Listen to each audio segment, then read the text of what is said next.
বাংলাদেশের মানুষকে চেনেন নয়।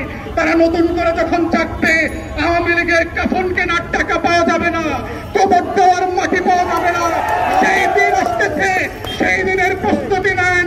ফেরাউনদের লাশ কোন নদী থেকে কবরকে দিয়ে উঠানো হয় নাই।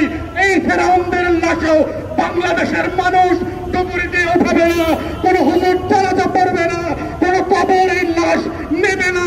সেই দিনের অপেক্ষায় বাংলাদেশের 20 কোটি মানুষ। তাই আমরা মনে করিয়ে দিচ্ছি, যত শ্রাদ্ধ করেন, যত লুটপাট করেন, যত পদ্মা সেতু আর মেট্রো রেল বাঁচান, বাংলাদেশ মির্জাফরদেরকে আগেও ক্ষমা করে নাই, এখনো করবে না, ভবিষ্যতেও করবে না। এই লুটপাটের প্রকল্পকে আবার নতুন করে জাতির কাছে হাজির করে, শুধুমাত্র এই জাতি যেন রবার্ট ক্লাইভদের উত্তরতে শুরু যারা আছে মির্জাফর খসিদ বেগমদের প্রতি যেন কৃতজ্ঞতা প্রকাশ করে।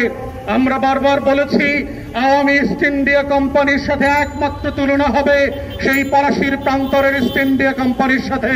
এই দখলদার সরকারের রবার্ট ক্লাইভ খসিদ বেগম আর মির্জাফরদের সাথে একমাত্র তুলনা হবে সেই 1757 বাংলার আম্রকাননের সাথে। পদ্মা সেতু কেন, সারা বাংলাদেশের প্রত্যেকটা সেতু প্রকল্পের শ্রাদ্ধ আয়োজন করেন, সমাপনী অনুষ্ঠান করেন, কোটি কোটি টাকা লুটপাটের টাকা খরচ করেন। কিন্তু মনে রাখবেন, বাংলাদেশের মানুষ আপনাকে রবার্ট ক্লাইভদের মতোই ডাকাত মনে করে, লুটেরা মনে করে, মির্জাফর আর খসিদ বেগম মনে করে। এবং সেই দিনের জন্য স্মরণ করিয়ে দিচ্ছি মির্জাফরদের করুণ পরিণতির কথা।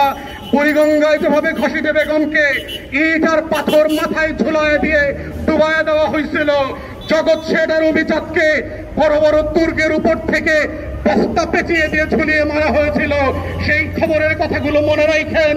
ফেরাউনদের পতনের কথা মনে রাখেন। কেবলমাত্র ছাগল দিয়ে কয়েকটা পেনুজিয়ার আর মতিউরের চেহারা আসছে, মাছি আর মশা দিয়ে আল্লাহ তাআলা ফেরাউন আর নমরুদদের মারার ইতিহাস আছে। বাংলাদেশের খসিদ বেগমদের মৃত্যু আগামী 200-250 বছর এই জুলুমের জন্য, এই জমানার জন্য, এই জমিনের জন্য উদাহরণ হয়ে থাকবে। তাই শ্রাদ্ধ আয়োজন করতে পারেন, কিন্তু মনে রাখবেন তা দিয়ে আপনার 2 পয়সার লাভ